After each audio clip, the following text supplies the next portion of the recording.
Olá, boa noite. O plenário do Senado deve votar proposta que permite o saque integral do FGTS para o trabalhador que pedir demissão.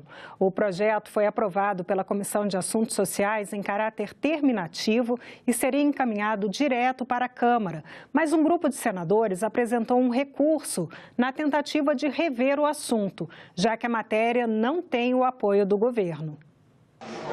O Fundo de Garantia é uma conta do trabalhador, com depósitos feitos pelo empregador no valor de 8% do salário do empregado. Só podem sacar o dinheiro do fundo aposentados, quem for financiar a casa própria, pessoas que tenham doenças graves ou terminais e o trabalhador demitido sem justa causa. Mas e quando o trabalhador pede demissão? Nesse caso, até novembro do ano passado, a lei não permitia o resgate. Como a reforma trabalhista entrou em vigor, daquele mês em diante, quem pedir demissão pode sacar até 80% do valor depositado no Fundo de Garantia. O projeto da senadora Rose de Freitas vai além. Permite o resgate do total depositado, 100%. O senador Paulo Paim, relator do projeto, diz que a proposta faz justiça com os trabalhadores. O Fundo de Garantia é uma poupança minha. Se eu estou saindo da empresa por um motivo, ou de doença mesmo, de familiares, que vou ter que ir para um outro município, para um outro estado, ou para um melhor emprego, ou até sair do país, eu fiz uma poupança. E essa poupança é minha. Os recursos do Fundo de Garantia são aplicados em infraestrutura, saneamento e habitação, onde são investidos todos os anos cerca de 80 bilhões de reais. Segundo o representante do Conselho Curador do FGTS, 300 mil pessoas pedem demissão todos os meses. Ele teme que a aprovação do projeto possa comprometer a capacidade de investimento nos setores financiados pelo fundo. O fundo coloca na economia em torno de 80 bilhões por ano nos setores de habitação, saneamento e mobilidade. Se for permitido esse saque, a gente estima que em torno de 25 a 30 bilhões de reais sairiam do fundo todo ano. Então, isso poderia restringir a capacidade do fundo poder fazer operações aí nesses setores. A preocupação deles é exatamente isso, você não ter recursos para financiar esses setores que são importantes para a economia. Não tem desequilíbrio, porque a conta é minha. É como se alguém, eu já vi esse argumento, quer dizer, olha, as contas ficarão desequilibradas, mas desequilibradas de que jeito? Se eu deposito, eu retiro. Como qualquer cidadão pode fazer qualquer poupança. O governo é contra a proposta e argumenta que se o texto for aprovado, já em 2021, o fundo poderia entrar no vermelho. Para forçar uma nova votação e tentar barrar o projeto, senadores governistas apresentaram um recurso para que a proposta, antes de seguir para a Câmara dos Deputados, seja votada pelo plenário do Senado. Termina hoje o prazo para que o Congresso vote a medida provisória da reforma trabalhista. Como a proposta não foi sequer analisada pela comissão mista, as mudanças feitas pela MP, que regulamenta alguns pontos da nova lei trabalhista, devem perder a validade a partir de amanhã.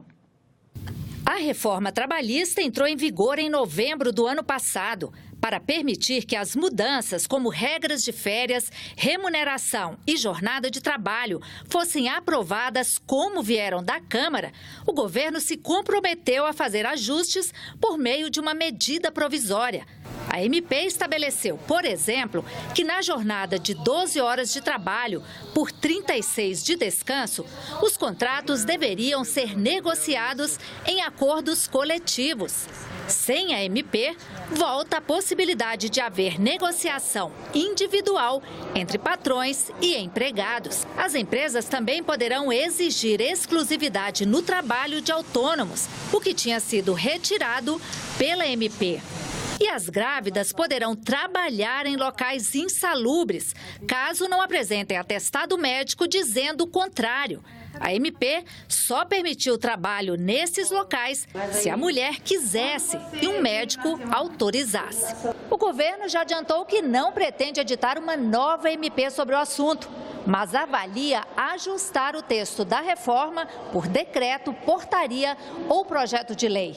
E o que acontece com os contratos que foram firmados durante esses mais de 5 meses de vigência da medida provisória? Em tese, cabe ao Congresso Nacional, por meio de um decreto legislativo, regulamentar o que acontece quando uma medida provisória cai.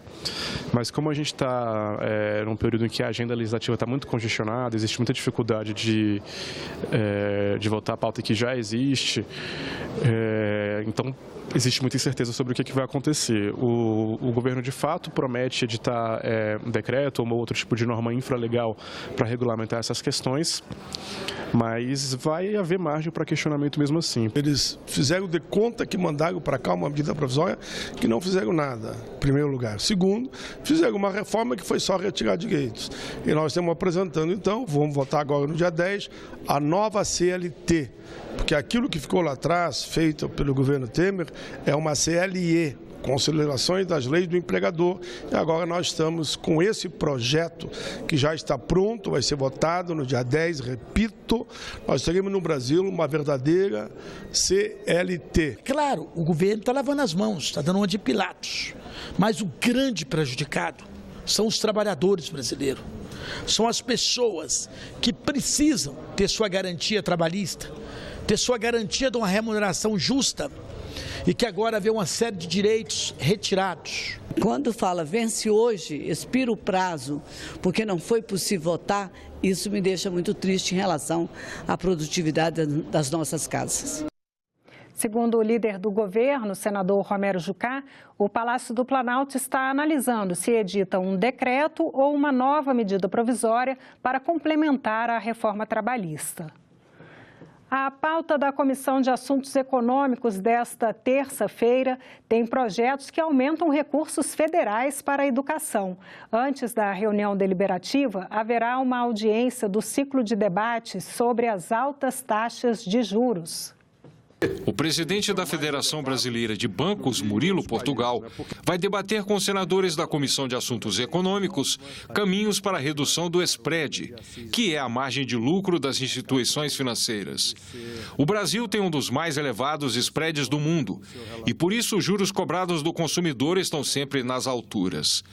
Depois da audiência, a comissão tem pauta com 12 projetos. Boa parte das propostas se destina à área de educação. É o caso do projeto da senadora Rose de Freitas, que estabelece o IPCA, o Índice Oficial de Inflação, como percentual de reajuste das verbas federais destinadas à merenda escolar. Todos os anos, a União complementa o gasto de estados e municípios com a alimentação de estudantes da rede pública. O recurso é calculado por dia letivo para cada aluno, mas não existe critério nem periodicidade para o reajuste. De acordo com a Confederação Nacional de Municípios, o valor destinado à merenda está congelado desde 2012. A defasagem acumulada chega a cerca de 31%. Depois de aprovar projetos nas áreas de segurança e de educação, o plenário vai se dedicar a uma agenda microeconômica. Veja na coluna da jornalista Érica Christian. A primeira proposta altera a responsabilização dos sócios de empresas em casos de dívidas e fraudes.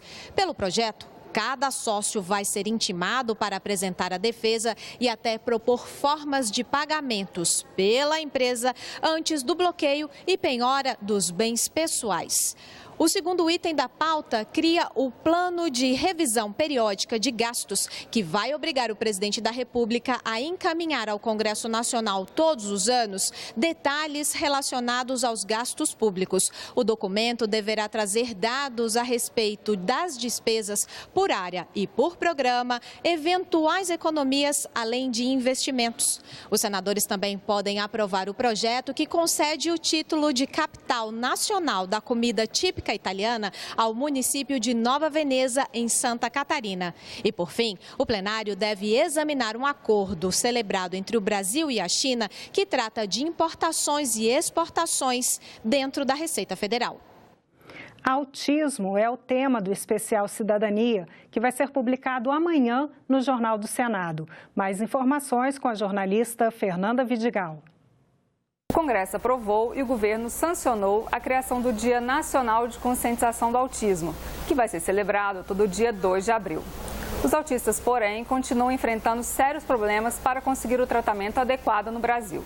O especial Cidadania desta terça-feira mostra que praticamente não existem centros de referência para o autismo na rede pública, onde as pessoas possam receber os estímulos para se desenvolver e se integrar à sociedade.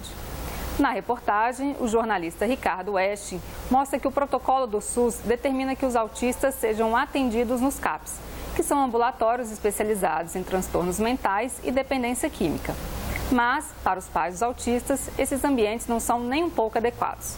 Para resolver o problema, o Senado estuda um projeto de lei que torna obrigatória a construção de pelo menos um centro de referência em autismo em cada estado do país. O especial Cidadania é publicado toda terça-feira no Jornal do Senado e também no portal Senado Notícias. Acesse www.senado.leg.br/notícias. E a situação precária das rodovias em Mato Grosso é o tema do programa Assunto de Estado de hoje. Veja na coluna do jornalista Ronaldo Martins. O Mato Grosso tem a 6ª maior malha rodoviária do país. São mais de 4.000 quilômetros de estradas, 1/3 sem pavimentação. As concessões das rodovias para a iniciativa privada, que seriam a solução do problema, ainda não trouxeram resultados. Sem dinheiro em caixa, as empresas estão atrasando as obras. Uma das rodovias mais importantes do estado, a BR-163, foi concedida em 2014. Até agora, apenas 26% das obras de duplicação estão concluídos. Como faltam investimentos em ferrovias e hidrovias, o transporte rodoviário ainda é fundamental para a economia do Mato Grosso. Segundo o senador José Medeiros, entrevistado do programa Assunto de Estado, a situação precária das rodovias encarece o transporte de grãos e traz riscos para a população. Muito preocupante porque, como você disse, nós temos a questão do escoamento e Mato Grosso hoje representa 27% de toda a safra nacional e é uma safra gigantesca. E o que ocorre? A mistura o tráfego pesado de caminhões de 80 toneladas, 90 toneladas, com o tráfego, com o trânsito de veículos pequenos. Isso é uma receita letal. Então nós temos ali todo ano muitas mortes. Antes de duplicar um pedaço entre Rondonópolis e Cuiabá, já estava quase 300 pessoas, todos os anos morriam ali. E continuam morrendo muitas pessoas. Então, a duplicação dessa rodovia é imprescindível, tanto por questões econômicas como por questões humanitárias. O programa Assunto de Estado começa logo depois do argumento. E nós ficamos por aqui. Você pode rever as reportagens desta edição na nossa página na internet, senado.leg.br/TV. Fique agora com o programa Argumento, que recebe hoje o senador Paulo Paim. Muito obrigada pela companhia. Continue sintonizado aqui, na TV Senado.